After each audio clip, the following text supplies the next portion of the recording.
ಇಡೀ ದೇಶ ಇವತ್ತು ಹೆಮ್ಮೆ ಪಡ್ತಾ ಇದೆ. ಇದು ಭಾರತದ ತಾಕತ್ತು ಅಂತ ಬಹಳ ಖುಷಿಯನ್ನ ವ್ಯಕ್ತಪಡಿಸ್ತಾ ಇದೆ. ಕಾರಣ 15 ದಿನಗಳಾಯಿತು, 26 ಮಂದಿ ಹತರಾಗಿ. ಇದಕ್ಕೆ ಪ್ರತೀಕಾರ ಯಾವಾಗ ಅನ್ನುವಂತಹ ಪ್ರಶ್ನೆ, ಯಾವ ರೂಪ ಸ್ವರೂಪದಲ್ಲಿರುತ್ತೆ, ಇಟ್ಟ ಗುರಿ ಯಾವ ರೀತಿಯಾಗಿ ಇರುತ್ತೆ ಅನ್ನುವಂತಹ ಪ್ರಶ್ನೆ ಇತ್ತು. ಒಂದು ಕಡೆಯಲ್ಲಿ ಆಪರೇಷನ್ ಸಿಂಧೂರ ಸಕ್ಸಸ್, ಮಗದೊಂದು ಕಡೆಯಲ್ಲಿ ಆಪರೇಷನ್ ಅಭ್ಯಾಸ್. ಒಟ್ಟು 3 ಹಂತಗಳಲ್ಲಿ ಸೈರನ್ ಮೊಳಗುತ್ತೆ. ಆಪರೇಷನ್ ಅಭ್ಯಾಸ್ ಹೆಸರಲ್ಲಿ ಅಣುಕು ಪ್ರದರ್ಶನವನ್ನ ಈಗ ಆರಂಭ, ಇನ್ನೇನು ಕೆಲವೇ ಕ್ಷಣಗಳಲ್ಲಿ ಆರಂಭವಾಗಲಿದೆ. ಅದಕ್ಕಾಗಿ ಸಕಲ ತಯಾರಿಗಳನ್ನ ಮಾಡಿಕೊಳ್ಳಲಾಗ್ತಾ ಇದೆ. ಬೆಂಗಳೂರಿನ ಒಟ್ಟು 35 ಕಡೆಗಳಲ್ಲಿ ಸೈರನ್ ಮೊಳಗುತ್ತೆ. ಆಪರೇಷನ್ ಅಭ್ಯಾಸ್ ಹೆಸರಿನಲ್ಲಿ ಮಾಕ್ ಡ್ರಿಲ್ ಮಾಡಲಾಗುತ್ತೆ.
ಈಗಾಗಲೇ ಸರ್ಕಾರ ಆದೇಶಿಸಿದಂತೆ ರಾಜ್ಯದ ಎಲ್ಲ ಒಟ್ಟು 3 ಕಡೆಗಳಲ್ಲಿ ಬೆಂಗಳೂರು, ಕಾರವಾರ, ರಾಯಚೂರು, ದೇಶಾದ್ಯಂತ ಒಟ್ಟು 244 ಜಿಲ್ಲೆಗಳಲ್ಲಿ ಮಾಕ್ ಡ್ರಿಲ್ ಅನ್ನ ನಡೆಸಲಾಗ್ತಾ ಇದೆ. 4 ಗಂಟೆಗೆ ಆರಂಭ ಅಂತ ಹೇಳಿದ್ರು, ಅದರಂತೆ ಆರಂಭಗೊಂಡಿದೆ. ಈಗಷ್ಟೇ ನೀವು ಕೇಳಿಸ್ಕೊಂಡ್ರಲ್ಲ ಈ ಸೈರನ್ ಸಂಭಾವ್ಯ ಅಪಾಯವನ್ನ ಎಚ್ಚರಿಸುವಂತಹ ನಿಟ್ಟಿನಲ್ಲಿ ಸೈರನ್ ಮೊಳಗುತ್ತೆ. ಆ ಸೈರನ್ ಮೊಳಗಿದ ಕ್ಷಣವೇ ಎಲ್ಲರೂ ಕೂಡ ನಾಗರಿಕರು ಅಲರ್ಟ್ ಆಗಬೇಕು. ಇದು ಈಗ ಒಂದು ಪ್ರಯೋಗ. ಹೇಗಿದು ವರ್ಕ್ ಆಗುತ್ತೆ, ಜನರಿಗೆ ಇದರ ಅರಿವನ್ನು ಹೇಗೆ ಮೂಡಿಸೋದು ಮತ್ತು ಜನರಿಗೆ ನಾಗರಿಕ ರಕ್ಷಣೆಯ ವ್ಯಾಯಾಮದಲ್ಲಿ ತೊಡಗಿಕೊಳ್ಳುವಂತೆ ಹೇಗೆ ತರಬೇತಿಯನ್ನು ಕೊಡಬೇಕು ಅನ್ನೋದಕ್ಕೆ ಸಂಬಂಧಪಟ್ಟ ಹಾಗೆ 1 ವಾರಗಳ ಕಾಲ ನಡೀತಾ ಇರುವಂತಹ ಒಂದು ಅಣುಕು ಕವಾಯತ್ತಿದು. ಸೊ ಈಗ ಕೇಳಿಸ್ಕೊಂಡಂತಹ ಈ ಸೈರನ್ ಏನಿದೆ, ಇದೇ ಮಾದರಿಯ ಸೈರನ್ ಯುದ್ಧ ಸನ್ನಿವೇಶಗಳಲ್ಲಿ ಅಂತಹ ಪರಿಸ್ಥಿತಿಗಳು ನಿರ್ಮಾಣವಾದಂತಹ ಹೊತ್ತಿನಲ್ಲಿ ಈ ಸೈರನ್ ಮೊಳಗುತ್ತೆ. ಆ ಸೈರನ್ ಮೊಳಗಿದ ಕೆಲವೇ ನಿಮಿಷಗಳ ಒಳಗಾಗಿ ನೀವು ಸುರಕ್ಷಿತ ಸ್ಥಳಗಳಿಗೆ ಹೋಗಿ ಸೇರ್ಕೊಳ್ಬೇಕು. ಅದಕ್ಕಾಗಿ ನೀವು ಯಾವ ರೀತಿಯಾದಂತಹ ವ್ಯಾಯಾಮಗಳನ್ನು ಮಾಡಬೇಕಾಗತ್ತೆ, ಇಂತಹ ಸಂದರ್ಭದಲ್ಲಿ ಎಲ್ಲಿ ಹೋಗಿ ಸೇಫೆಸ್ಟ್ ಪ್ಲೇಸ್ನ ನೀವು ಕಂಡುಕೊಳ್ಬಹುದು ಇತ್ಯಾದಿ ಮಾಹಿತಿಯನ್ನು ಕೊಡುವಂತಹ ಕ್ಷಣ ಈಗಾಗಲೇ ಆರಂಭವಾಗಿದೆ. ಅದೇ ಮಾಕ್ ಡ್ರಿಲ್. ಭಾರತ ಮತ್ತು ಪಾಕಿಸ್ತಾನದ ನಡುವೆ ಯುದ್ಧದ ಕರಿಛಾಯೆ ಆವರಿಸಿದೆ. ಯಾವ ಹೊತ್ತಿನಲ್ಲಿ ಏನಾಗುತ್ತೋ ಅನ್ನುವಂತಹ ಭೀತಿ. ಈ ಹಿನ್ನೆಲೆಯಲ್ಲಿ ಜನರಿಗೆ ಅರಿವು ಮೂಡಿಸುವಂತಹ ಕೆಲಸ. ಮತ್ತಷ್ಟು ಮಾಹಿತಿ ಪಡೆಯೋಣ ನಮ್ಮ ಪ್ರತಿನಿಧಿ ರವೀಶ್ರಿಂದ. ರವೀಶ್, ಬೆಂಗಳೂರು ಸೇರಿದಂತೆ ಒಟ್ಟು 3 ಕಡೆಗಳಲ್ಲಿ ಯುದ್ಧ ತಾಲೀಮು ಈಗಾಗಲೇ ಆರಂಭವಾಗಿದೆ. ಅದರ ಪ್ರಾರಂಭಿಕ ಹಂತವಾಗಿ ಎಲ್ಲೆಲ್ಲಿ ಈ ಅಣುಕು ಕವಾಯತ್ತು ಸಕ್ಸಸ್ ಕಾಣ್ತಾ ಇದೆ, ಅದಕ್ಕೆ ಜನರ ಸ್ಪಂದನೆ ಹೇಗೆ ವ್ಯಕ್ತವಾಗ್ತಾ ಇದೆ? ಇವಾಗ ಪ್ರಮುಖವಾಗಿರ್ತಕ್ಕಂಥದ್ದು ಬೆಂಗಳೂರಿನ 32 ಸ್ಥಳಗಳಲ್ಲಿ ಒಂದು ರೀತಿಯಲ್ಲಿ ಸೈರನ್ನ ಮೊಳಗಿಸೋದಕ್ಕೆ ಎಲ್ಲ ರೀತಿಯ ಸಿದ್ಧತೆಯನ್ನು ಕೂಡ ಮಾಡಿಕೊಂಡಿದ್ರು. ಈಗಾಗಲೇ ಸುಮಾರು 3:58ರಿಂದ ಸುಮಾರು 4 ಗಂಟೆ ಅಷ್ಟೊತ್ತು ಸುಮಾರು 1.5 ನಿಮಿಷಗಳ ಕಾಲ ಒಂದು ರೀತಿಯಲ್ಲಿ ಸೈರನ್ ಮೊಳಗಿರ್ತಕ್ಕಂಥದ್ದು. ಪ್ರಮುಖವಾಗಿ ಏನು ಮಾಕ್ ಡ್ರಿಲ್ ಅನ್ನ ಮಾಡ್ತಾ ಇದ್ದಾರೆ ಅಂದ್ರೆ ಪ್ರಮುಖವಾಗಿ ಬೆಂಗಳೂರಿನಲ್ಲಿ 2 ಕಡೆ ಜೊತೆಗೆ ಜಿಲ್ಲಾದ್ಯಂತ ಒಂದು 3 ಕಡೆಗಳಲ್ಲಿ ಕೂಡ ಒಟ್ಟಾರೆಯಾಗಿ 3 ಜಿಲ್ಲೆಗಳ ವ್ಯಾಪ್ತಿಯಲ್ಲಿ ಕೂಡ ಒಂದು ಮಾಕ್ ಡ್ರಿಲ್ ಅನ್ನು ಮಾಡ್ತಾ ಇರ್ತಕ್ಕಂಥದ್ದು. ಆ ಕಾರಣಕ್ಕೋಸ್ಕರವಾಗಿ ಎಲ್ಲೆಲ್ಲಿ ಒಂದು ಯುದ್ಧದ ಸಮಯದಲ್ಲಿ ಬೇರೆ ಬೇರೆ ರೀತಿಯಲ್ಲೂ ಕೂಡ ಏನಾದರೂ ಅನಾಹುತಗಳಾದಂತಹ ಸಂದರ್ಭದಲ್ಲಿ ಹೇಗೆ ಸೇಫ್ಟಿಯನ್ನು ವಹಿಸಿಕೊಳ್ಳಬೇಕು ಅಂತ ಸಾರ್ವಜನಿಕರಿಗೆ ಅರಿವು ಮೂಡಿಸುವಂತದ್ದಕ್ಕೂ ಕೂಡ ಮುಂದಾಗಿರ್ತಕ್ಕಂಥದ್ದು. ಆ ಕಾರಣಕ್ಕೋಸ್ಕರವಾಗಿ ಒಂದು ಸೈರನ್ ಮೊಳಗಿಸುವಂತದ್ದು ಕೂಡ ಈಗಾಗಲೇ ಸಿದ್ಧತೆಯನ್ನು ಮಾಡಿಕೊಂಡಿದ್ರು. ಅದರಂತೆ ಎಲ್ಲಾ ಕಡೆಗಳಲ್ಲೂ ಕೂಡ ಈಗಾಗಲೇ ಬೆಂಗಳೂರಿನಲ್ಲಿ 32 ಕಡೆಗಳಲ್ಲಿ ಸೈರನ್ ಕೂಡ ಮೊಳಗಿದೆ. ಅಂದ್ರೆ ಯಾರು ಕೂಡ ಆತಂಕಕ್ಕೆ ಒಳಗಾಗಬಾರದು. ಹಾಗಾಗಿ ಈ ಒಂದು ವಾರಗಳ ಕಾಲ ಈ ಒಂದು ಮಾಕ್ ಡ್ರಿಲ್ ಡ್ರಿಲ್ಲು ಮತ್ತು ಈ ಸೈರನ್ ಏನಿದೆ ಅದು ನಿರಂತರವಾಗಿ ನಡೆಯುತ್ತೆ ಅಂತ ಕೂಡ ಮೊದಲೇ ಸೂಚನೆ ಕೊಟ್ಟಿದ್ರು. ಹಾಗಾಗಿ ಉಪ್ಪಾರಪೇಟೆ ಪೊಲೀಸ್ ಸ್ಟೇಷನ್ ನಾವು ಮುಂದೆ ಇರತಕ್ಕಂಥದ್ದು, ಇಲ್ಲೂ ಕೂಡ ಸುಮಾರು 1.5 ನಿಮಿಷಗಳ ಕಾಲ ಒಂದು ರೀತಿಯಲ್ಲಿ ಸೈರನ್ ಮೊಳಗಿರ್ತಕ್ಕಂಥದ್ದು ಒಟ್ಟಾರೆಯಾಗಿ ಜಾಗೃತಿಯನ್ನು ಮೂಡಿಸೋದು, ಜೊತೆಗೆ ಮುಂದೆ ಏನಾದರೂ ಬರ್ಬೋದಂತ ಯುದ್ಧದ ಸಮಯದಲ್ಲಿ ಆಗ್ಬೋದಂತ ಬೇರೆ ಬೇರೆ ರೀತಿಯ ಅನಾಹುತಗಳನ್ನು ತಪ್ಪಿಸೋದಕ್ಕೆ ಈ ಒಂದು ಮಾಕ್ ಡ್ರಿಲ್ ಅನ್ನು ನಡೆಸ್ತಾ ಇದ್ದಾರೆ. ಅದಕ್ಕೆ ಪೂರಕವಾಗಿರ್ತಕ್ಕಂಥ ಸೈರನ್ ಮೊಳಗಿಸಿರ್ತಕ್ಕಂಥದ್ದು. ದಿವ್ಯಾ, ಓಕೆ, ನಾರ್ಮಲಿ ಈ ಸೈರನ್ ಎಷ್ಟು ನಿಮಿಷಗಳ ಕಾಲ ಇರುತ್ತೆ? ಈಗ ಪ್ರಾಥಮಿಕ ಹಂತವಾಗಿ 1.5 ನಿಮಿಷ ನಡೆಸಿದ್ದಾರೆ ಅಂತ ನೀವು ಹೇಳ್ತಾ ಇದ್ರಿ. ನಾರ್ಮಲಿ ಸಂಭಾವ್ಯ ಅಪಾಯ ಇದ್ದಂತಹ ಸಂದರ್ಭದಲ್ಲಿ ನಾಗರಿಕರನ್ನ ಅಲರ್ಟ್ ಮಾಡೋದಕ್ಕೆ ಈ ಸೈರನ್ ಎಷ್ಟು ನಿಮಿಷಗಳು ಅಲರ್ಟ್ ಆಗಿರುತ್ತೆ? ರೈಟ್, ಥ್ಯಾಂಕ್ ಯು ರವೇಶ್ ನಿಮ್ಮೆಲ್ಲ ಮಾಹಿತಿಗೆ. ನೋಡ್ತಾ ಇದ್ರಿ ಮಾಕ್ ಡ್ರಿಲ್ ಅದರ ಆರಂಭಿಕ ಹಂತವಾಗಿ 3:58 ಸಂದರ್ಭದಲ್ಲಿ ಸೈರನ್ನ ಮೊಳಗಿಸಲಾಯಿತು. ಸುಮಾರು 1.5 ನಿಮಿಷಗಳ ಕಾಲ ಸೈರನ್ ಹೇಗೆ ಅದರ ಶಬ್ದ ಇರುತ್ತೆ ಮತ್ತು ನಾಗರಿಕರು ಹೇಗೆ ಇದಕ್ಕೆ ಅಲರ್ಟ್ ಆಗಬೇಕು, ಒಗ್ಗಿಕೊಳ್ಬೇಕು, ಇದರ ಪ್ರಾಯೋಗಿಕ ಹಂತ ಇವತ್ತು ನಡೀತಾ ಇದೆ. 1 ವಾರಗಳ ಕಾಲ ಇದು ನಡೆಯುತ್ತೆ. ಸೊ ಈ ಪ್ರಯೋಗವನ್ನು ಅಲ್ಲಲ್ಲಿ ಮಾಡ್ತಾ ಇದ್ದಾರೆ. ಒಟ್ಟು ಬೆಂಗಳೂರಿನ 35 ಕಡೆಗಳಲ್ಲಿ ಈ ಸೈರನ್ ಮೊಳಗಿದೆ ಏಕಕಾಲದಲ್ಲಿ.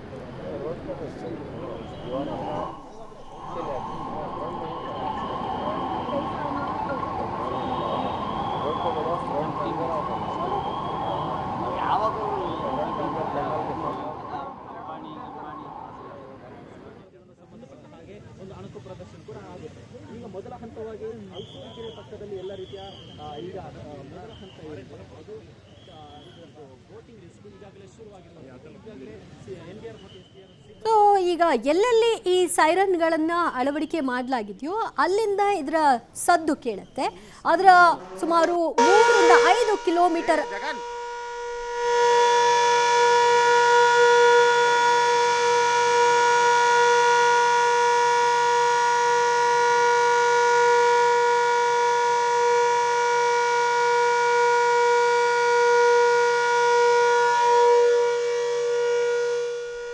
ಮಾಕ್ ಡ್ರಿಲ್ ನಾಗರಿಕರ ರಕ್ಷಣಾ ಅಣಕು ಪ್ರದರ್ಶನ ಆಗ್ತಾ ಇದೆ. ನೀವು ದೃಶ್ಯಗಳಲ್ಲಿ ನೋಡ್ತಾ ಇದ್ರಿ, ಪೊಲೀಸ್ ಠಾಣೆಯಲ್ಲಿ ಮತ್ತು ಅಗ್ನಿಶಾಮಕ ಕಚೇರಿಗಳಲ್ಲಿ ಈ ಸೈರನ್ಗಳನ್ನು ಅಳವಡಿಕೆ ಮಾಡಲಾಗಿದೆ. ಅದನ್ನು ಈಗ ಆನ್ ಮಾಡಿದ್ರು. ಅದರ ಶಬ್ದ ಹೇಗಿರುತ್ತೆ ಅನ್ನೋದನ್ನ ಕೇಳಿಸ್ಕೊಳ್ಳೋ ಮೂಲಕವಾಗಿ ಜನರು ಇದಕ್ಕೆ ಒಗ್ಗಿಕೊಳ್ಬೇಕು, ಅಂತಹ ಸಂಭಾವ್ಯ ಅಪಾಯ ಬಂದಂತಹ ಸಂದರ್ಭದಲ್ಲಿ ನೀವು ಅಲರ್ಟ್ ಆಗಿರಬೇಕು ಅನ್ನುವಂತಹ ಎಚ್ಚರಿಸುವಂತಹ ಕೆಲಸ.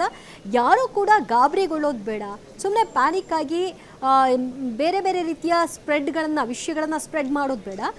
ಏನು ಸರ್ಕಾರ ನಿರ್ದೇಶನ ಕೊಡುತ್ತೆ ಅದರಂತೆ ನೀವು ಪಾಲನೆ ಮಾಡ್ಕೊಂಡು ಹೋದರೆ ಸಾಕು ಅಂತ. ಹೇಗಿರುತ್ತೆ ಈ ಒಂದು ಸೈರನ್? ವ್ಯಾಯಾಮ ಅಂದರೆ ಏನು, ಯಾವ ರೀತಿ ಮಾಡಬೇಕು, ಏನೋ ಅಪಾಯ ಆಗ್ತಾ ಇದೆ ಅನ್ನೋ ಹೊತ್ತಿನಲ್ಲಿ ನಾವು ಹೇಗೆ ಎಸ್ಕೇಪ್ ಆಗಬೇಕು, ಸುರಕ್ಷಿತ ಸ್ಥಳವನ್ನು ಹೇಗೆ ಕಂಡುಕೊಳ್ಬೇಕು, ಪ್ರಾಥಮಿಕವಾಗಿ ನಮ್ಮ ಮನೆಗಳಲ್ಲಿ ನಮ್ಮ ಸುತ್ತಮುತ್ತ ಏನೆಲ್ಲ ವ್ಯವಸ್ಥೆಗಳಿರಬೇಕು. ನಾರ್ಮಲಿ ಈ ಥರದ ಒಂದು ಪಾಕಿಸ್ತಾನದ ಗಡಿ ಜಿಲ್ಲೆಗಳಲ್ಲಿ ಈ ಬಂಕರ್ಗಳ ವ್ಯವಸ್ಥೆ ಮಾಡಿರ್ತಾರೆ. ಆ ಬಂಕರ್ಗಳಿಗೆ ಹೋಗಿ ಸೇರ್ಕೊಳ್ಳೋದು ಹೇಗೆ, ಅಲ್ಲಿ ದೀರ್ಘ ಸಮಯ ಯುದ್ಧ ಆದಂತಹ ಸಂದರ್ಭದಲ್ಲಿ ಹೇಗೆ ಏನೆಲ್ಲ ವ್ಯವಸ್ಥೆಗಳನ್ನ ಅಲ್ಲಿ ಇಟ್ಟಿರ್ತಾರೆ, ಏನೆಲ್ಲ ಸಿದ್ಧತೆಗಳಾಗಿರುತ್ತೆ, ಅದೆಲ್ಲದರ ಒಂದು ತಾಲೀಮು ನಡೀತಾ ಇದೆ. ಹಾಗಾಗಿ ಅದೆಲ್ಲದರ ಚಿತ್ರಣವನ್ನು ನೀವು ಒಂದೊಂದಾಗಿ ನೋಡ್ತಾ ಇದ್ರಿ. ಬೆಂಗಳೂರಿನ ಒಟ್ಟು 35 ಕಡೆ, ದೇಶಾದ್ಯಂತ ಒಟ್ಟು 244 ಜಿಲ್ಲೆಗಳಲ್ಲಿ ಈ ತಾಲೀಮನ್ನು ನಡೆಸಲಾಗ್ತಾ ಇದೆ. ಮಾಕ್ ಡ್ರಿಲ್ ಹಲವಾರು ಠಾಣೆಗಳಲ್ಲಿ ಸೈರನ್ ಮೊಳಗ್ತಾ ಇದೆ. ಸಡನ್ ಆಗಿ ಯಾರಿಗಾದ್ರೂ ಈ ವಿಚಾರ ಗೊತ್ತಿಲ್ಲದೆ ಇದ್ದವರು ಸಡನ್ ಆಗಿ ಈ ಒಂದು ಸೌಂಡ್ ಕೇಳ್ತಿದ್ದ ಹಾಗೆ ಏನು ಅಂತ ಗಾಬರಿಗೊಳ್ತಾರೆ. ಹಾಗಾಗಿಯೇ ಮುಂದಿನ ದಿನಗಳಲ್ಲಿ ಇಂತಹ ಸಂದರ್ಭ ಬಂದಾಗ ಅಲರ್ಟ್ ಮಾಡುವಂತಹ ವಿಷಯವಾಗಿ ಇದನ್ನು ಎಚ್ಚರಿಸುವಂತಹ ಸಂದೇಶವಾಗಿದೆ. ಮುಂದೆ ಇದು ಸೈರನ್ನ ಮೂಲಕವಾಗಿ ನಿಮ್ಮ ಸುತ್ತಮುತ್ತಲ 3 ರಿಂದ 5 ಕಿಲೋಮೀಟರ್ ವ್ಯಾಪ್ತಿಯಲ್ಲಿ ಇದು ಕೇಳಿಸಬಹುದು. ರೇಡಿಯೋಗಳ ಮುಖಾಂತರವಾಗಿಯೂ ಕೂಡ ಆಗಾಗ್ಗೆ ನಿಮಗೆ ಅಲರ್ಟ್ ಮಾಡುವಂತಹ ಕೆಲಸಗಳಾಗಬಹುದು. ಮತ್ತಷ್ಟು ಮಾಹಿತಿ ಪಡೆಯೋಣ ನಮ್ಮ ಪ್ರತಿನಿಧಿ ನರಸಿಂಹಮೂರ್ತಿಯಿಂದ. ನರಸಿಂಹಮೂರ್ತಿ, ಸದ್ಯ ತಾವೆಲ್ಲಿದ್ದೀರಿ? ಅಲ್ಲಿ ಮಾಕ್ ಡ್ರಿಲ್ನ ಪ್ರಿಪರೇಷನ್ ಮತ್ತು ಹೇಗಿದೆ ಅಲ್ಲಿ ತಯಾರಿಗಳು? ದಿವ್ಯಾ, ನಾನೀಗ ಬೆಂಗಳೂರಿನ ಸಿಟಿ ಮಾರ್ಕೆಟ್ ಪೊಲೀಸ್ ಠಾಣೆಯ ಮೇಲ್ಭಾಗದಲ್ಲಿದ್ದೀನಿ. ಸಾಮಾನ್ಯವಾಗಿ ಸಿಟಿ ಮಾರ್ಕೆಟ್ ಅಂತ ಹೇಳಿದ್ರೆ ಜನದಟ್ಟಣೆಯ ಪ್ರದೇಶ. ಇದೀಗ ಈ ಜನದಟ್ಟಣೆಯ ಪ್ರದೇಶದಲ್ಲಿ ಸರಿಯಾಗಿ ಸಮಯ 3:58ಕ್ಕೆ ಸೈರನ್ ಅನ್ನ ಮೊಳಗಿಸುವ ಕೆಲಸವನ್ನ ಸಿಟಿ ಮಾರ್ಕೆಟ್ ಪೊಲೀಸರು ಮಾಡಿದ್ದಾರೆ. ಅಂದ್ರೆ ಸಿವಿಲ್ ಡಿಫೆನ್ಸ್ ಮತ್ತೆ ಅಗ್ನಿಶಾಮಕ ದಳದ ಸಿಬ್ಬಂದಿ ನಿನ್ನೆಯಿಂದ ಒಂದಷ್ಟು ಮಾಕ್ ಡ್ರಿಲ್ ಅನ್ನ ಮಾಡುವ ಕೆಲಸವನ್ನ ಮಾಡ್ತಿದ್ರು.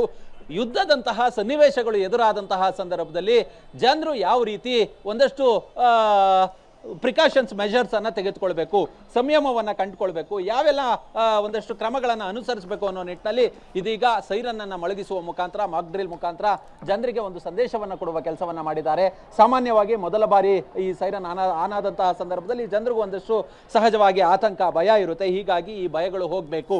ಸೈರನ್ ಮೊದಲ ಬಾರಿಗೆ ಆನ್ ಆದಂತಹ ಸಂದರ್ಭದಲ್ಲಿ ಜನರು ಮನೆಯ ಒಳಭಾಗಕ್ಕೆ ಹೋಗಬೇಕು, ಕಿಟಕಿ ಬಾಗಿಲುಗಳನ್ನ ಬಂದ್ ಮಾಡ್ಕೊಳ್ಬೇಕು, ವಿದ್ಯುತ್ ಅನ್ನ ಆಫ್ ಮಾಡಬೇಕು, ಕರ್ಟನ್ ಗಳನ್ನ ಮುಚ್ಚಬೇಕು. ಈ ರೀತಿಯಾದಂತಹ ಒಂದಷ್ಟು ಕ್ರಮಗಳನ್ನ ಅನುಸರಿಸುವ ನಿಟ್ಟಿನಲ್ಲಿ ಇದೀಗ ಸೈರನ್ ಅನ್ನ ಮೊಳಗಿಸುವ ಕೆಲಸವನ್ನ ಮಾಡಲಾಗಿದೆ. ಬೆಂಗಳೂರಿನಲ್ಲಿ ಸುಮಾರು 30ಕ್ಕೂ ಹೆಚ್ಚು ಕಡೆ ಈ ರೀತಿಯಾದಂತಹ ಸೈರನ್ ಮೊಳಗಿಸುವ ಕೆಲಸವನ್ನ ಮಾಡಲಾಗಿದೆ. ಸರಿಸುಮಾರು 2 ನಿಮಿಷಗಳ ಕಾಲ ಈ ಸೈರನ್ ಮೊಳಗಿದ್ದು, ಆರಂಭದಲ್ಲಿ ಜನರು ಒಂದಷ್ಟು ಆತಂಕ, ಗಾಬರಿಗೆ ಯಾವ ಕಾರಣಕ್ಕೋಸ್ಕರ ಈ ಸೈರನ್ ಮೊಳಗಿಸಿದ್ರು ಅನ್ನೋದ್ರ ಬಗ್ಗೆ ಒಂದಷ್ಟು ಜನರಿಗೆ ಆತಂಕ, ಗಾಬರಿ ಸಹಜವಾಗಿ ಇದ್ದಿದ್ದೆ. ಅದಾದ ಬಳಿಕ ಇದು ಮಾಕ್ ಡ್ರಿಲ್, ಜನರಿಗೆ ಒಂದಷ್ಟು ಸಂಯಮವನ್ನ ತೋರಿಸಬೇಕು, ಯಾವೆಲ್ಲ ಮುನ್ನೆಚ್ಚರಿಕಾ ಕ್ರಮಗಳನ್ನ ಅನುಸರಿಸಬೇಕು ಅನ್ನೋ ಮಟ್ಟಿಗೆ ಇದೀಗ ಅಣುಕು ಪ್ರದರ್ಶನವನ್ನ ಮಾಡ್ತಿರೋದು ಅಂತೇಳಿ ಈಗಾಗಲೇ ನಿನ್ನೆ ಹಿಂದೆ ಒಂದಷ್ಟು ವ್ಯಾಪಕವಾಗಿ ಪ್ರಚಾರವನ್ನ ಕೊಡುವ ಕೆಲಸವನ್ನ ಮಾಡಲಾಗಿದೆ ದಿವ್ಯಾ.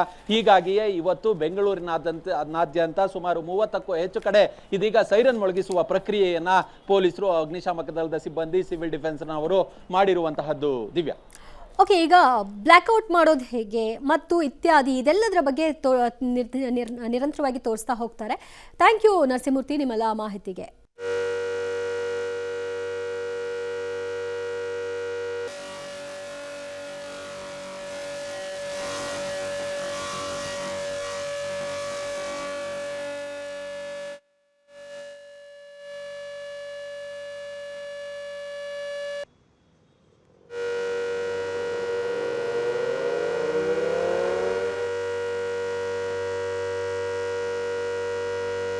ಬಂದಾಗ ಯಾವ ರೀತಿ ನಾಗರಿಕರನ್ನ ಕಾಪಾಡಬೇಕು, ರಕ್ಷಣೆ ಮಾಡಬೇಕು ಅನ್ನುವಂಥ ನಿಟ್ಟಿನಲ್ಲಿ ರೈಲ್ವೆ ಇಲಾಖೆಯ ಸಿಬ್ಬಂದಿ ಮಾಕ್ ಡ್ರಿಲ್ ಅನ್ನು ಮಾಡಿರುವಂಥದ್ದು. ಈಗ 2 ಏನು ಬಾಂಬ್ಗಳು ಸ್ಫೋಟ ಆದ ಸಂದರ್ಭದಲ್ಲಿ ಯಾವ ರೀತಿ ಇದೆ ಅನ್ನುವಂಥದ್ದು ಒಂದು ಅಣುಕು ಪ್ರದರ್ಶನವನ್ನು ಮಾಡ್ತಾ ಇದ್ದಾರೆ.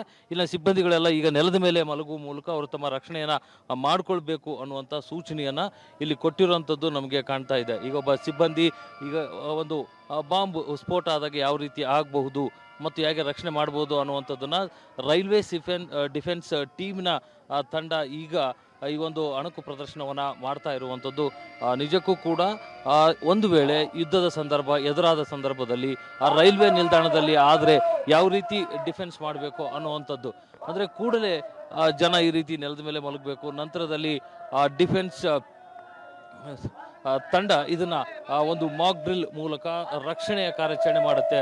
ಜೊತೆಗೆ ಇಲ್ಲಿ ಫಸ್ಟ್ ಏಡ್ ಒಂದು ಸಿದ್ಧತೆಯನ್ನು ಕೂಡ ಮಾಡಿಕೊಂಡಿರುವಂಥದ್ದು. ಆ ಫಸ್ಟ್ ಏಡ್ ಏನಿದೆ ಆ ಒಂದು ಟೀಮ್ನಲ್ಲೂ ಕೂಡ ಜನರಿಗೆ ಗಾಯಗಳಾದಾಗ ಅವರಿಗೆ ಫಸ್ಟ್ ಏಡನ್ನು ನೀಡಲಿಕ್ಕೆ ಕೂಡ ಸಿಬ್ಬಂದಿ ತಯಾರು ಮಾಡಿರುವಂಥದ್ದು. ಮುಖ್ಯವಾಗಿ 4 ಸಿಗ್ನಲ್ಗಳ ಮೂಲಕ ಈ ಒಂದು ಮಾಕ್ ಡ್ರಿಲ್ಲನ್ನು ಮಾಡಲಾಗುತ್ತೆ. ಮೊದಲಿಗೆ ಒಂದು ಯೆಲ್ಲೋ ಸಿಗ್ನಲನ್ನು ಕೊಡ್ತಾರೆ. ಯೆಲ್ಲೋ ಸಿಗ್ನಲನ್ನು ಕೊಟ್ಟಾಗ ಅಧಿಕಾರಿಗಳು ಅಲರ್ಟ್ ಆಗಬೇಕಾಗತ್ತೆ. ಅಂದರೆ ಇಲ್ಲಿ ಏನೋ ಒಂದು ಅವಘಡ ನಡೀತಾ ಇದೆ ಅನ್ನುವಂಥ ಒಂದು ಎಚ್ಚರಿಕೆಯನ್ನು ಯೆಲ್ಲೋ ಸಿಗ್ನಲ್ ಮೂಲಕ ಕೊಡ್ತಾರೆ. ನಂತರದಲ್ಲಿ ರೆಡ್ ಸಿಗ್ನಲ್ ಕೊಡ್ತಾರೆ. ಅಂದರೆ ಏನು ಆ ಸ್ಫೋಟಗಳು ಆಗುತ್ತೆ, ಆ ಸ್ಫೋಟದಲ್ಲಿ ಯಾವ ರೀತಿ ವರ್ತನೆಯನ್ನು ಮಾಡಬೇಕು ಅಧಿಕಾರಿಗಳು ಮತ್ತು ತಂಡ ಅನ್ನುವಂಥದ್ದನ್ನು ತೋರಿಸ್ಲಿಕ್ಕೆ ರೆಡ್ ಸಿಗ್ನಲ್ ಕೊಡ್ತಾರೆ. ರೆಡ್ ಸಿಗ್ನಲ್ ನಂತರದಲ್ಲಿ ಈ ಒಂದು ಘಟನೆ ಆದ ನಂತರ ಗ್ರೀನ್ ಸಿಗ್ನಲನ್ನು ತೋರಿಸುವಂಥದ್ದು. ಅಂದರೆ ಗ್ರೀನ್ ಸಿಗ್ನಲ್ ಅಂದರೆ ಒಂದು ಘಟನೆ ಈಗ ಆಗೋಗಿದೆ, ಈ ಘಟನೆಯಲ್ಲಿ ಸಾಕಷ್ಟು ಜನರಿಗೆ ತೊಂದರೆ ಆಗಿದೆ, ಅವ್ರನ್ನ ರಕ್ಷಣೆ ಮಾಡಬೇಕು ಅನ್ನುವಂಥ ನಿಟ್ಟಿನಲ್ಲಿ ಗ್ರೀನ್ ಸಿಗ್ನಲ್ ಬರುತ್ತೆ. ಅಂದರೆ ಈಗ ನೋಡಿ ಜನ ಒಂದೊಂದೇ ಟೀಮ್ ಈಗ ಎಂಟ್ರಿ ಆಗಿರುವಂಥದ್ದು. ಆ ಟೀಮ್ ಗ್ರೀನ್ ಸಿಗ್ನಲ್ ನಂತರದಲ್ಲಿ ಬಂದಿರುವಂಥದ್ದು. ಒಂದು ಅಂದರೆ ಈ ಜನ ಏನು ಬಿದ್ದಿರ್ತಾರೆ ಅವ್ರನ್ನ ರಕ್ಷಣೆ ಮಾಡುವಂಥದ್ದು. ನಂತರ ಇವ್ರನ್ನ ಫಸ್ಟ್ ಏಡ್ಗೆ ಕರ್ಕೊಂಡು ಹೋಗ್ಲಿಕ್ಕೆ ತಯಾರಿ. ಈ ಗ್ರೀನ್ ಸಿಗ್ನಲಲ್ಲಿ ಸಿವಿಲ್ ಡಿಫೆನ್ಸ್ ತಂಡ ಈಗ ಬಂದು ಜನರನ್ನ ರಕ್ಷಣೆ ಮಾಡಲಿಕ್ಕೆ ಮುಂದಾಗಿರುವಂಥದ್ದು. ಅದು ಸ್ಟ್ರೆಚರ್ಗಳನ್ನು ಬಳಸ್ಬೋದು ಅಥವಾ ಜನರನ್ನ ಹಾಗೆ ಎತ್ತುಕೊಂಡು ಒಂದು ಆಂಬ್ಯುಲೆನ್ಸ್ಗಳೇ ತೆಗೆದುಕೊಂಡು ಹೋಗುವಂಥದ್ದು. ಈ ರೀತಿಯಾಗಿ ಅಧಿಕಾರಿಗಳು ಅಂದರೆ ಸಿವಿಲ್ ಡಿಫೆನ್ಸ್ ತಂಡ ಆ ಕೆಲಸವನ್ನು ಮಾಡಬೇಕು ಅನ್ನುವಂಥ ಒಂದು ಅಣುಕು ಪ್ರದರ್ಶನವನ್ನು ಇಲ್ಲಿ ಮಾಡ್ತಾ ಇರುವಂಥದ್ದು. ಕೊನೆಗೆ ಒಂದು ವೈಟ್ ಸಿಗ್ನಲನ್ನು ತೋರಿಸುತ್ತಾರೆ. ಆ ವೈಟ್ ಸಿಗ್ನಲ್ ಬಂದಾಗ ಏನು ಒಂದು ಆಪರೇಷನ್ ಮುಗೀತು ಇದು ಅನ್ನುವಂಥದ್ದು. ಅಂದರೆ ಎಲ್ಲ ಪರಿಸ್ಥಿತಿ ತಿಳಿಯಾಗಿದೆ, ಅಧಿಕಾರಿಗಳು ಈಗ ತಮ್ಮ ಕೆಲಸಕ್ಕೆ ಮರಳಬಹುದು ಅನ್ನುವಂಥ ಒಂದು ಸಿಗ್ನಲ್ ತೋರಿಸುವ ರೀತಿಯಲ್ಲಿ ಈ ಒಂದು ಕಾರ್ಯಾಚರಣೆಯನ್ನು ಮಾಡ್ಬೋದು ಅನ್ನೋ ಒಂದು ಮಾಕ್ ಡ್ರಿಲ್ಲನ್ನು ಇಲ್ಲಿ ಮಾಡ್ತಾ ಇದ್ದಾರೆ. ಯಾಕೆಂದರೆ ಈಗಾಗಲೇ RTPS ಅನ್ನು ಆಯ್ಕೆ ಮಾಡಿಕೊಂಡಿತ್ತು ಕೇಂದ್ರ ಸರ್ಕಾರ ಸಿವಿಲ್ ಡಿಫೆನ್ಸ್ನ ಒಂದು ಲಿಸ್ಟ್ನಲ್ಲಿ RTPS ಇದ್ದಂಥ ಹಿನ್ನೆಲೆಯಲ್ಲಿ. ಆದರೆ ಅದು ಕಾರಣಾಂತರಗಳಿಂದ ಮುಂದೋಗಿರುವಂಥದ್ದು. ಆದರೆ ರೈಲ್ವೆ ಇಲಾಖೆ ಗುಂತಕಲ್ ಡಿವಿಷನ್ ಏನಿದೆ ಆ ಡಿವಿಷನ್ನಿಂದಾಗಿ ಈಗ ಮಾಕ್ ಡ್ರಿಲ್ಲನ್ನು ಮಾಡ್ತಾ ಇರುವಂಥದ್ದು. ಮುಖ್ಯವಾಗಿ ರೈಲ್ವೆ ಕೂಡ ಟಾರ್ಗೆಟ್ ಆಗಬಹುದು ಅನ್ನೋ ನಿಟ್ಟಿನಲ್ಲಿ ರೈಲ್ವೆ ನಿಲ್ದಾಣಗಳಲ್ಲಿ ಯಾವ ರೀತಿಯಲ್ಲಿ ಜನರನ್ನ ರಕ್ಷಣೆ ಮಾಡ್ಬೋದು, ಜನರು ಕೂಡ ಸ್ವಯಂ ರಕ್ಷಣೆ ಹೇಗೆ ಮಾಡ್ಕೊಳ್ಬೋದು ಅನ್ನುವಂಥ ನಿಟ್ಟಿನಲ್ಲಿ ಈ ಒಂದು ಮಾಕ್ ಡ್ರಿಲ್ಲನ್ನು ರಾಯಚೂರಿನ ರೈಲ್ವೆ ನಿಲ್ದಾಣದಲ್ಲಿ ಮಾಡ್ತಾ ಇರುವಂಥದ್ದನ್ನು ನಾವು ನಿಮಗೆ ತೋರಿಸ್ತಾ ಇದ್ದೀವಿ. ಸುಮಾರು 30ಕ್ಕೂ ಹೆಚ್ಚು ಜನ ತಂಡ ಈ ಒಂದು ಮಾಕ್ ಡ್ರಿಲ್ನಲ್ಲಿ ಭಾಗವಹಿಸಿರುವಂಥದ್ದು ನಮಗೆ ಇಲ್ಲಿ ಕಾಣ್ತಾ ಇದೆ. ಈ ಒಂದು ಮಾಕ್ ಡ್ರಿಲ್ ಮೂಲಕ ಯುದ್ಧದ ಸಂದರ್ಭದಲ್ಲಿ ಒಂದು ರೀತಿಯ ಸಮರಾಭ್ಯಾಸಕ್ಕೆ ಜನರನ್ನ ನಾಗರಿಕರನ್ನ ತಯಾರು ಮಾಡಲಿಕ್ಕೆ ರೈಲ್ವೆ ಇಲಾಖೆ ಮುಂದಾಗಿರೋದನ್ನ ನಾವಿಲ್ಲಿ ಕಾಣ್ತಾ ಇದ್ದೀವಿ. ಕ್ಯಾಮ್ರಾಮನ್ ಯಲ್ಲಪ್ಪರ ಜೊತೆ ವಿಜಯ್ ಜಾಗಟಿಗಲ್, ಪಬ್ಲಿಕ್ ಟಿವಿ, ರಾಯಚೂರು.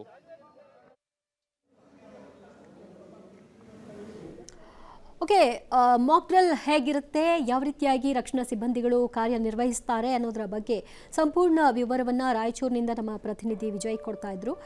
ಅದರಂತೆ ರಾಜ್ಯದ ಹಲವು ಭಾಗಗಳಲ್ಲಿ ಕಾರವಾರ, ರಾಯಚೂರು, ಬೆಂಗಳೂರಿನ 35 ಕಡೆಗಳಲ್ಲಿ ಈ ಯುದ್ಧ ತಾಲೀಮು ನಡೆಸಲಾಗ್ತಾ ಇದೆ. ಅದರ ಭಾಗವಾಗಿ ಜನರಿಗೆ ಮಾಹಿತಿಯನ್ನು ತಿಳುವಳಿಕೆ ನೀಡುವಂತಹ ಕೆಲಸವನ್ನು ಮಾಡಲಾಗ್ತಾ ಇದೆ. ಸೈರನ್ ಅಂದರೆ ಹೇಗಿರುತ್ತೆ ಮತ್ತು ಎಲ್ಲಾದರೂ ಬ್ಲಾಸ್ಟ್ ಆದಂತಹ ಸಂದರ್ಭದಲ್ಲಿ ಆ ಸಂದರ್ಭ ಜನರು ಏನು ಮಾಡಬೇಕು ಮತ್ತು ಓಪನ್ ಸ್ಪೇಸಲ್ಲಿ ಇರೋದಕ್ಕಿಂತ ಹೆಚ್ಚಾಗಿ ಮನೆಯಲ್ಲಿ ಆ ಥರದ ರಕ್ಷಣೆ ಇರ್ತಕ್ಕಂತಹ ಜಾಗಗಳಲ್ಲಿ ತಾವು ಇರೋದು ಸೂಕ್ತ ಎಂಬಿತ್ಯಾದಿ ಮಾಹಿತಿ. ಇನ್ ಕೇಸ್ ನೀವೇನಾದರೂ ಬಯಲು ಪ್ರದೇಶದಲ್ಲಿ ಇದ್ರಿ ಅಂತಾದರೆ ಆ ಸಂದರ್ಭದಲ್ಲಿ ಏನಾದರೂ ದಾಳಿಗಳಾದಾಗ ನಾಗರಿಕರು ಚೆಲ್ಲಾಪಿಲ್ಲಿಯಾಗಿ ಓಡಿ ಇನ್ನಷ್ಟು ಅನಾಹುತಗಳನ್ನ ಮಾಡ್ಕೊಳ್ಳೋದ್ರ ಬದಲಾಗಿ ನೆಲದ ಮೇಲೆ ಮಲ್ತ್ಕೊಂಡ್ಬಿಡ್ಬೇಕು. ಆನಂತರದ ಗ್ರೀನ್ ಸಿಗ್ನಲ್ ಏನು ಬರುತ್ತೆ ಆಗ ಬಂದು ನಿಮ್ಮನ್ನು ರಕ್ಷಣಾ ಸಿಬ್ಬಂದಿಗಳು ಸೇಫ್ ಮಾಡ್ತಾರೆ. ಇನ್ ಕೇಸ್ ನಿಮ್ಮಲ್ಲಿ ಯಾರಿಗಾದರೂ ಏನಾದರೂ ಗಾಯ ಆಗಿದ್ದೋ ಏನಾದರೂ ಸಮಸ್ಯೆಗಳಾಗಿದ್ದರೆ ಅಂಥವ್ರನ್ನ ಕ್ವಿಕ್ಕಾಗಿ ರೆಸ್ಕ್ಯೂ ಮಾಡುವಂತಹ ಕೆಲಸವನ್ನು ಕೂಡ ಮಾಡಲಾಗುತ್ತೆ. ಅದಕ್ಕೆ ನಿಮ್ಮ ಸುತ್ತಮುತ್ತಲೇ ಬೇಕಾಗುವಂತಹ ತುರ್ತು ವೈದ್ಯಕೀಯ ನೆರವನ್ನು ಕೂಡ ನಿಮಗೆ ಒದಗಿಸುವಂತಹ ವ್ಯವಸ್ಥೆಯನ್ನು ಮಾಡಲಾಗುತ್ತೆ ಅಂತ ಇದೆಲ್ಲವನ್ನು ಕೂಡ ತೋರಿಸ್ತಾ ಇದ್ದಾರೆ. ಯಾಕಂದರೆ 1971ರ ಸಂದರ್ಭ ಯುದ್ಧ ಆದಾಗ ಈ ಮಾಕ್ ಡ್ರಿಲ್ಲನ್ನು ಮಾಡಲಾಗಿತ್ತು. ಅದಾದ ನಂತರದಲ್ಲಿ ನಡೆದಂತಹ ಬೆಳವಣಿಗೆಗಳಲ್ಲಿ ಮಾಕ್ ಡ್ರಿಲ್ ಯಾವ ರೀತಿಯಾಗಿ ಹೆಲ್ಪ್ ಮಾಡಿತ್ತು ಅನ್ನೋದು ಗೊತ್ತಿರುವಂತಹ ವಿಚಾರ. ಈಗ ಅದಾದ ನಂತರದಲ್ಲಿ ನಡೀತಾ ಇರುವಂತಹ ಮಗದೊಂದು ಮಾಕ್ ಡ್ರಿಲ್ ಈ ಪೀಳಿಗೆಯ ಜನರಿಗೆ ಅದರ ಅರಿವಿರಲ್ಲ. ಹಾಗಾಗಿ ಅದರ ಅಭ್ಯಾಸ ಮಾಡಿಸುವಂತಹ ನಿಟ್ಟಿನಲ್ಲಿ ಈ ಪ್ರಯತ್ನಗಳನ್ನ ನಡೆಸಲಾಗ್ತಾ ಇದೆ. ಅಣುಕು ಕವಾಯತನ್ನು ನಡೆಸ್ತಾ ಇದ್ದಾರೆ ಶಾಲಾ ವಿದ್ಯಾರ್ಥಿಗಳು ಮತ್ತು ಹಲವು ಠಾಣೆಯ ಸಿಬ್ಬಂದಿಗಳು ಈ ಮಾಕ್ ಡ್ರಿಲ್ನಲ್ಲಿ ಭಾಗಿಯಾಗೋ ಮೂಲಕವಾಗಿ ನಾಗರಿಕರಿಗೆ ಮಾಕ್ ಡ್ರಿಲ್ನಲ್ಲಿ ನೀವು ಹೇಗೆ ಇರಬೇಕು, ಯುದ್ಧ ಸಂದರ್ಭದಲ್ಲಿ ನೀವು ಹೇಗಿರಬೇಕು ಅನ್ನುವಂತಹ ತಿಳುವಳಿಕೆಯನ್ನು ನೀಡುವಂತಹ ಕೆಲಸ. ಆ ಸೈರನ್ ಮೊಳಗಿದಂತಹ ಸಂದರ್ಭದಲ್ಲಿ ಎಂಥವರಿಗೂ ಕೂಡ ದೊಡ್ಡ ಮಟ್ಟಿಗಿನ ಸದ್ದದಾಗಿದ್ದರಿಂದ ಮೊದಲಿಗೆ ನಿಮ್ಮ ಕಿವಿಯನ್ನು ಮುಚ್ಚಿಕೊಳ್ಬೇಕು, ತಕ್ಷಣಕ್ಕೆ ನೆಲದ ಮೇಲೆ ಮಲ್ಕೊಂಡ್ಬಿಡ್ಬೇಕು, ಅಲ್ಲಿ ಇಲ್ಲಿ ಓಡಾಡೋದನ್ನ ಗಾಬರಿಗೊಳ್ಳೋದನ್ನ ಮೊದಲು ಬಿಡಬೇಕು. ಆ ನಂತರ ನಿಮ್ಮನ್ನು ರಕ್ಷಣೆ ಮಾಡೋದು ಹೇಗೆ ಅನ್ನೋದ್ರ ಬಗ್ಗೆ ಆ ಜವಾಬ್ದಾರಿ ರಕ್ಷಣಾ ಸಿಬ್ಬಂದಿಗಳದ್ದಾಗಿರುತ್ತೆ. ಅವರು ಹೇಗೆ ಕೆಲಸ ಮಾಡ್ತಾರೆ ಆ ಸಂದರ್ಭದಲ್ಲಿ ಅನ್ನೋದನ್ನು ತೋರಿಸುವಂತಹ ಪ್ರಯತ್ನವೂ ಕೂಡ ಈ ಮೂಲಕವಾಗಿ ನಡೆಸಲಾಗ್ತಾ ಇದೆ. ಈಗ ಎಲ್ಲೋ ಒಂದು ಕಡೆಯಲ್ಲಿ ಶಾಲೆಯಲ್ಲಿದ್ದೀರಿ, ಆ ಸಂದರ್ಭದಲ್ಲಿ ಯುದ್ಧ ನಡೀತಾ ಇದೆ, ಬ್ಲಾಸ್ಟ್ಗಳಾಗ್ತಾ ಇದೆ. ಇಂತಹ ಹೊತ್ತಿನಲ್ಲಿ ಹೇಗೆ ನೀವು ರಕ್ಷಣೆಯನ್ನು ಪಡ್ಕೊಳ್ಬೇಕು ಅನ್ನೋದಕ್ಕೆ ನೋಡಿ, ಅಲ್ಲಿ ವಿದ್ಯಾರ್ಥಿಗಳು ತಮ್ಮ ಒಂದು ಟೇಬಲ್ ಏನಿದೆ ಸ್ಕೂಲ್ನಲ್ಲಿ ಕಾಲೇಜ್ಗಳಲ್ಲಿ ಕೂತ್ಕೊಳ್ಳುವಂತಹ ಚೇರ್ ಟೇಬಲ್, ಸೊ ಅದರ ಅಡಿಯಲ್ಲಿ ಹೋಗಿ ಕಿವಿಯನ್ನು ಮುಚ್ಕೊಂಡು ನೀವು ಅಲ್ಲಿ ಅವಿತು ಕುಳಿತುಕೊಳ್ಳಿ. ಇದನ್ನು ನೀವು ಫಸ್ಟ್ ಮಾಡಬೇಕು. ಓಕೆ, ಈಗ ಯಾರಿಗೂ ಏನೋ ಸಮಸ್ಯೆ ಆಯಿತು, ಆಗೇನು ಮಾಡ್ತಾರೆ ನೋಡಿ, ಅಲ್ಲಿ ಆ ಇಂಡಿಕೇಶನ್ ಬರುತ್ತೆ, ರೆಡ್ ಸಿಗ್ನಲ್ಲು ಡೇಂಜರ್ ಅಂತ, ಯೆಲ್ಲೋ ಸಿಗ್ನಲ್ ಫೈನಲಿ ಓಕೆ ಈಗ ನಾವು ನಿಮ್ಮನ್ನು ರಕ್ಷಣೆ ಮಾಡಲಿಕ್ಕೆ ಸಿದ್ಧರಾಗ್ತಾ ಇದ್ದೀವಿ ಅಂತ, ಗ್ರೀನ್ ಸಿಗ್ನಲ್ ನಿಮ್ಮನ್ನು ಕ್ವಿಕ್ಕಾಗಿ ರೆಸ್ಕ್ಯೂ ಮಾಡುವಂಥ ಕೆಲಸ. ಸೊ ಆಗ ಅವರೆಲ್ಲರೂ ಬಂದು ರಕ್ಷಣಾ ಸಿಬ್ಬಂದಿಗಳು ನಿಮ್ಮನ್ನು ರಕ್ಷಣೆಗಾಗಿ ಅಂದರೆ ನಿಮ್ಮ ವೈದ್ಯಕೀಯ ನೆರವಿಗಾಗಿ ಅವರು ನಿಮ್ಮನ್ನು ಹೊತ್ಕೊಂಡು ಹೋಗ್ತಾರೆ. ಆ ಒಂದು ಉದಾಹರಣೆಯಾಗಿ ಆ ದೃಶ್ಯಗಳನ್ನು ನಿಮಗೆ ಇಲ್ಲಿ ಅಣುಕು ಪ್ರದರ್ಶನದ ಮೂಲಕವಾಗಿ ಮಾಡಿ ತೋರಿಸಲಾಗ್ತಾ ಇದೆ. ಯುದ್ಧ ತಾಲೀಮನ್ನು ಈಗ ನಡೆಸಲಾಗ್ತಾ ಇದ್ದು ಎಲ್ಲೆಡೆ ಉತ್ತಮ ಸ್ಪಂದನೆ ವ್ಯಕ್ತವಾಗ್ತಾ ಇದೆ. ನೋಡಿ ಅಲ್ಲಿ ಫಸ್ಟ್ ಏಡ್ ಹೇಗೆ ಮಾಡ್ತಾರೆ. ಸೊ ಈಗ ಹಾಸ್ಪಿಟಲ್ಗೆ ಕರ್ಕೊಂಡು ಹೋಗಬೇಕು ಅಂತಿರಲ್ಲ ಆ ಸಂದರ್ಭಗಳಲ್ಲಿ, ಎಲ್ಲೆಲ್ಲಿ ಇರ್ತೀರಿ ಅಲ್ಲಲ್ಲೇ ವೈದ್ಯಕೀಯ ನೆರವುಗಳನ್ನು ಮಾಡಬೇಕಾದಂತಹ ಸಂದರ್ಭ ಬರುತ್ತೆ. ಅದಕ್ಕೆ ಸಿದ್ಧತೆಗಳು ಕೂಡ ಆಗಿರುತ್ತೆ. ತಕ್ಕನಾಗಿ ಅವರಿಗೆ ಪ್ರಾಥಮಿಕ ಚಿಕಿತ್ಸೆಯನ್ನು ಕೊಡುವಂತಹ ಕೆಲಸವನ್ನು ಆ ಸ್ಪಾಟಲ್ಲೇ ಮಾಡೋದಕ್ಕೆ ತಯಾರಿಗಳು ಹೇಗಿರುತ್ತೆ ಅನ್ನೋದಕ್ಕೆ ಫಸ್ಟ್ ಏಡ್ನ ಒಂದಷ್ಟು ವಿಜುವಲ್ಸ್ನು ಕೂಡ ನೀವು ಸ್ಕ್ರೀನಲ್ಲಿ ಗಮನಿಸ್ತಾ ಇದ್ದೀರಿ. ಒಂದು ಕಡೆಯಲ್ಲಿ ಸೈರನ್ ಮೊಳಗಿದಾಗ ಏನು ಮಾಡಬೇಕು, ಸಂಭಾವ್ಯ ಅಪಾಯ ಬಂದಂತಹ ಸಂದರ್ಭದಲ್ಲಿ ನಾಗರಿಕರು ಹೇಗೆ ನಡ್ಕೊಳ್ಬೇಕು, ಏನೋ ಅಪಾಯ ಆಗೋಯ್ತಪ್ಪ ಆಗೇನು ಮಾಡಬೇಕು, ಆಗ ರಕ್ಷಣಾ ಸಿಬ್ಬಂದಿಗಳ ಪಾತ್ರ ಏನಾಗಿರುತ್ತೆ, ಅದೆಲ್ಲದರ ಒಂದು ಉದಾಹರಣೆಯ ದೃಶ್ಯಗಳನ್ನು ನಿಮಗೆ ತೋರಿಸ್ತಾ ಇದ್ದಾರೆ. ಸಮಸ್ಯೆ ಆದಂತಹ ಸಂದರ್ಭದಲ್ಲಿ ಪ್ರಾಥಮಿಕ ಚಿಕಿತ್ಸೆಯನ್ನು ಕೂಡ ಕೊಡಲಾಗುತ್ತೆ. ಪ್ಯಾನಿಕ್ ಆಗಬೇಡಿ ಅಷ್ಟೇ, ಎಲ್ಲದಕ್ಕೂ ಕೂಡ ತಯಾರಾಗಿರಬೇಕು ಅನ್ನೋದಕ್ಕೆ ಇದೊಂದು ಅಣುಕು ಕವಾಯತ್ತು. ಬೆಂಗಳೂರಿನ ಒಟ್ಟು ಹಲವು ಕಡೆಗಳಲ್ಲಿ ಮಾಡ್ತಾ ಇದ್ದಾರೆ. ರಾಜ್ಯದ 3 ಕಡೆಗಳಲ್ಲಿ ಯುದ್ಧ ತಾಲೀಮನ್ನು ನಡೆಸಲಾಗ್ತಾ ಇದೆ.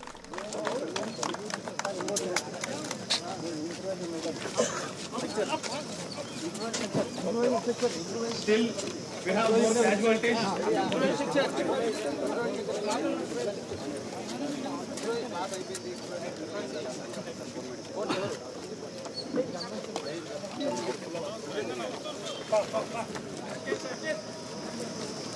Gilani, Durgesh. So now also we didn't get a stretcher, sir. With the help of gunny bags and 2 bamboo sticks. ರಾಜ್ಯದ 3 ಕಡೆಯಲ್ಲಿ ಬೆಂಗಳೂರಿನ 35 ಪ್ರದೇಶಗಳಲ್ಲಿ ಈ ಯುದ್ಧ ತಾಲೀಮನ್ನು ನಡೆಸಲಾಗ್ತಾ ಇರುವಂತಹ ದೃಶ್ಯ ನೀವು ನೋಡ್ತಾ ಇದ್ರಿ. ಎಕ್ಸಾಕ್ಟ್ ಆಗಿ 3:58ಕ್ಕೆ ಆರಂಭವಾಯಿತು. 1 ವಾರಗಳ ಕಾಲ ಈ ಯುದ್ಧ ತಾಲೀಮನ್ನು ನಡೆಸಲಾಗುತ್ತೆ. ನಾಗರಿಕರಿಗೆ ತಿಳುವಳಿಕೆ ನೀಡುವಂತಹ ಕೆಲಸ. ಈಗ ನೀವು ಪ್ರವಾಸಿ ತಾಣಗಳಲ್ಲಿದ್ದರೆ ಅಂಥ ಹೊತ್ತಿನಲ್ಲಿ ಏನು ಮಾಡಬೇಕು ಅನ್ನೋದಕ್ಕೆ ಒಂದಷ್ಟು ರಕ್ಷಣಾ ಸಿಬ್ಬಂದಿಗಳು ಅಲ್ಲಿನ ಅಣುಕು ಪ್ರದರ್ಶನವನ್ನು ತೋರಿಸ್ತಾ ಇದ್ದಾರೆ. ಬೋಟಿಂಗ್ನಲ್ಲಿ ಇದ್ದಂತಹ ಸಂದರ್ಭದಲ್ಲಿ ಹೇಗೆ ನಾಗರಿಕರು ಇರಬೇಕು ಅನ್ನುವಂಥ ನಿಟ್ಟಿನಲ್ಲಿ. ಇನ್ ಕೇಸ್ ನೀವು ಯಾವುದೋ ಶಾಲೆ, ಕಾಲೇಜು, ಯಾವುದೋ ಒಂದು ಕಟ್ಟಡದಲ್ಲಿ ಇದ್ರಿ, ಅಂತಹ ಸಂದರ್ಭದಲ್ಲಿ ನೀವು ಹೇಗೆ ಜೋಪಾನ ಮಾಡ್ಕೊಳ್ಬೇಕು, ಯಾವುದು ಸುರಕ್ಷಿತ ಸ್ಥಳ, ಹೇಗೆ ಆ ಸ್ಥಳವನ್ನೇ ನೀವು ಸುರಕ್ಷಿತವಾಗಿ ಆಯ್ಕೆ ಮಾಡಿಕೊಳ್ಬಹುದು ಅನ್ನೋದ್ರ ಬಗ್ಗೆ ಮಾಕ್ ಡ್ರಿಲ್ ಆಗ್ತಿದೆ.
ಕೇಂದ್ರ ಸರ್ಕಾರದ ನಿರ್ದೇಶನದಂತೆ ಮಾಕ್ ಡ್ರಿಲ್ ಅನ್ನು ನಡೆಸಲಾಗ್ತಾ ಇದೆ.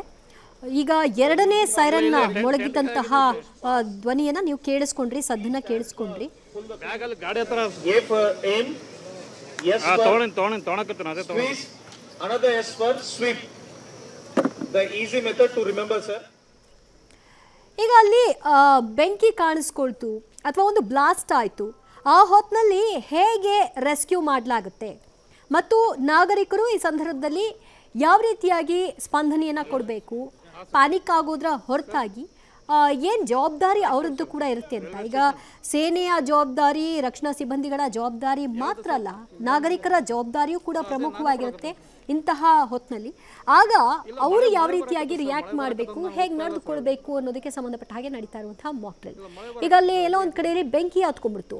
ಬ್ಲಾಸ್ಟ್ನ ಪರಿಣಾಮವಾಗಿ ಒಂದು ಬಿಲ್ಡಿಂಗ್ನಲ್ಲಿ ಬೆಂಕಿ ಕಾಣಿಸ್ಕೊಂಡ್ಬಿಟ್ಟಿದೆ, ಅಲ್ಲಿ ಅಪಾಯ ಎದುರಾಗಿದೆ, ಅಲ್ಲಿರೋರ್ನ ಸೇಫ್ ಮಾಡಬೇಕು, ಹೇಗೆ ಅದರ ಒಂದು ರೆಸ್ಕ್ಯೂ ಕಾರ್ಯಾಚರಣೆಯನ್ನು ಕೂಡ ಹೇಗೆ ಮಾಡೋದು ಅನ್ನೋದರ ಒಂದು ಅಣುಕು ಪ್ರದರ್ಶನವನ್ನು ಮಾಡಲಾಗ್ತಾ ಇದೆ. ಯುದ್ಧ ತಾಲೀಮನ್ನು ನಡೆಸಲಾಗ್ತಾ ಇದೆ. ಈಗ ಬೋಟ್ನಲ್ಲಿದ್ದಂತಹ ಸಂದರ್ಭದಲ್ಲಿ ಹೇಗೆ, ಬಿಲ್ಡಿಂಗ್ನಲ್ಲಿದ್ದೀರಿ, ಅಲ್ಲೆಲ್ಲೋ ಬೆಂಕಿ ಅನಾಹುತ ಸಂಭವಿಸಿದೆ ಅಥವಾ ಬಾಂಬ್ ಬ್ಲಾಸ್ಟ್ ಆಗಿ ಸ್ಫೋಟವಾಗಿದೆ, ಇಂಥ ಹೊತ್ತಲ್ಲಿ ರಕ್ಷಣೆ ಹೇಗೆ ಮಾಡಲಾಗತ್ತೆ, ಅವರಿಗೆ ಸಿಗುವಂತಹ ಸೌಕರ್ಯಗಳೇನು, ಅಂದರೆ ಔಷಧ ವಿಷಯದಲ್ಲಿ ಮತ್ತು ಮೆಡಿಕಲ್ ವಿಷಯವಾಗಿ ಅವ್ರಿಗೇನೆಲ್ಲ ಪ್ರಾಥಮಿಕವಾಗಿ ಚಿಕಿತ್ಸೆಯನ್ನು ಕೊಡಲಾಗುತ್ತೆ ಅನ್ನೋದ್ರ ಬಗ್ಗೆ, ಮತ್ತು ಇದರಲ್ಲಿ ಯಾರ್ಯಾರು ಭಾಗಿಯಾಗಿರ್ತಾರೆ, ಅವರ ಪಾತ್ರ ಎಷ್ಟು ಪ್ರಮುಖವಾಗಿರುತ್ತೆ ಅನ್ನೋದನ್ನ ತೋರಿಸಲಾಗ್ತಾ ಇದೆ. Pulse absent. We have to check the airway.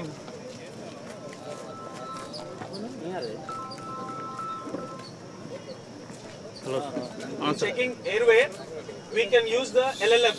LLF means look, listen, feel. Look, listening the breathing, feel the warm air to the chin. So now also his circulation, his breathing is not there, sir. So now we have to start CPR. For adults,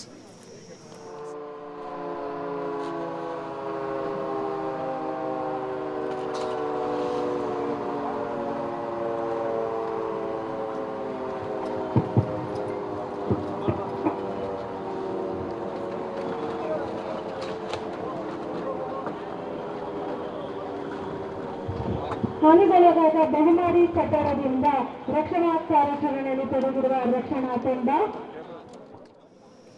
in this sternum we have to point like this. Okay, ಈಗ ಯಾರಿಗೋ ಒಬ್ಬರಿಗೆ ಸಮಸ್ಯೆ ಆಯಿತು, ಉಸಿರಾಟ ನಿಂತಿದೆಯಾ, ಇನ್ನೂ ಉಸಿರಾಡ್ತಾ ಇದ್ದಾರಾ ಅನ್ನೋದನ್ನ ಪರೀಕ್ಷೆ ಮಾಡಲಿಕ್ಕೆ ಅಲ್ಲಿ ಆ ಕ್ಷಣಕ್ಕೆ ವೈದ್ಯರೇ ಬರಬೇಕು ಅಂತಿಲ್ಲ. ನೀವು ಹೇಗೆ ಅದನ್ನು ಪರೀಕ್ಷೆ ಮಾಡಬಹುದು ಅನ್ನೋದಕ್ಕೆ ಪೊಲೀಸ್ ಸಿಬ್ಬಂದಿಗಳು ಮಾಹಿತಿಯನ್ನು ಹಂಚಿಕೊಳ್ತಾ ಇದ್ದಾರೆ. LLL, ಲುಕ್, ಲಿಸನ್ ಮತ್ತು ಅಲರ್ಟ್ ಆಗುವಂಥ ವಿಷಯವಾಗಿ. If we compressions also, it won't go inside. ವಿಧಾನವಾಗಿದ್ದು ಇದು ಕೇವಲ ಹಗ್ಗ ಹಾಗೂ ಸ್ಟ್ರೆಚರ್ ಬಳಸಿಕೊಂಡು ಮಾಡಬಹುದಾಗಿದೆ.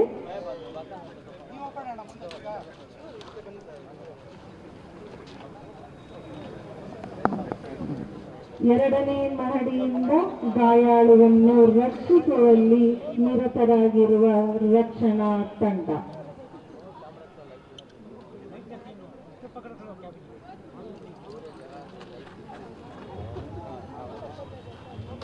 ಈ ವಿಧಾನವನ್ನು ಸಸ್ಪೆನ್ಷನ್ ಮೆಥಡ್ ಎಂದು ಕರೆಯುತ್ತೇವೆ. ಇದಕ್ಕೆ ಕೇವಲ ಹಗ್ಗ ಹಾಗೂ ಸ್ಟ್ರೆಚರ್ನ ಬಳಕೆಯಾಗಿದೆ. ಗಾಯಾಳುವನ್ನು ಸ್ಟ್ರೆಚರ್ ಲ್ಯಾಶಿಂಗ್ ಮೂಲಕ ಸೆಕ್ಯೂರ್ ಮಾಡಿದ ನಂತರ ಅವರನ್ನು ಸುರಕ್ಷಿತವಾಗಿ ಕೆಳಗೆ ಇಳಿಸಲಾಗುತ್ತಿದೆ.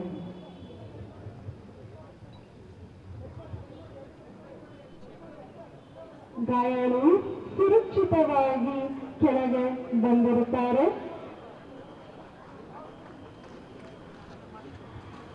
ಅವರನ್ನು ಹೆಚ್ಚಿನ ನಿಗಾವಣೆಗಾಗಿ ಫಸ್ಟ್ ಏಡ್ ಪೋಸ್ಟ್ಗೆ ರವಾನಿಸಲಾಗುತ್ತದೆ.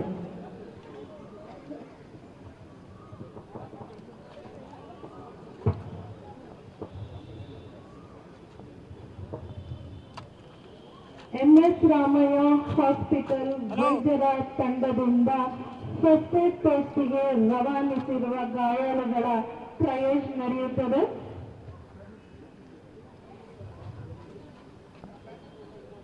ಟ್ರಯೇಜ್ನ ಮೂಲ ಉದ್ದೇಶ ವೈದ್ಯಕೀಯ ಸಿಬ್ಬಂದಿಗಳ ಮೇಲಿನ ಒತ್ತಡವನ್ನು ಕಡಿಮೆ ಮಾಡುವುದು ಹಾಗೂ ತುರ್ತು ನಿಗಾವಣೆ ಬೇಕಾಗಿರುವ ಗಾಯಾಳುಗಳಿಗೆ ಅನುಕೂಲ ಮಾಡುವುದಾಗಿದೆ.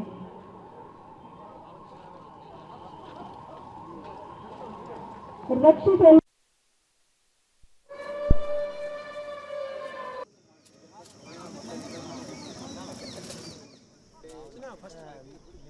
ಫಸ್ಟ್ ಏಡ್ ವ್ಯವಸ್ಥೆ ಹೇಗಿರುತ್ತೆ ಅನ್ನೋದರ ಒಂದು ಚಿತ್ರಣ. ಮಗದೊಂದು ಕಡೆಯಲ್ಲಿ 2ನೇ ಮಹಡಿಯಲ್ಲಿ ಒಬ್ಬ ಗಾಯಾಳು ಇದ್ದಾರೆ, ಅಂತಹವರನ್ನ ಹೇಗೆ ಸೇಫ್ ಮಾಡೋದು, ಈ ಒಂದು ಅಣುಕು ಪ್ರದರ್ಶನವನ್ನು ಕೂಡ ಇಲ್ಲಿ ಮಾಡಲಾಯಿತು. ಸ್ಟ್ರೆಚರ್ನ ಸಹಾಯದೊಂದಿಗೆ ಹಗ್ಗವನ್ನು ಕಟ್ಟಿ ಅವರನ್ನ ಕಿಟಕಿಯ ಮೂಲಕವಾಗಿ ಕೆಳಗಿಳಿಸ್ಕೊಳ್ತಾರೆ. ಆ ನಂತರ ಅವರನ್ನ ನೇರ ವೈದ್ಯಕೀಯ ಸಿಬ್ಬಂದಿಗಳು ಫಸ್ಟ್ ಏಡ್ಗೆ ಕರ್ಕೊಂಡು ಹೋಗ್ತಾರೆ.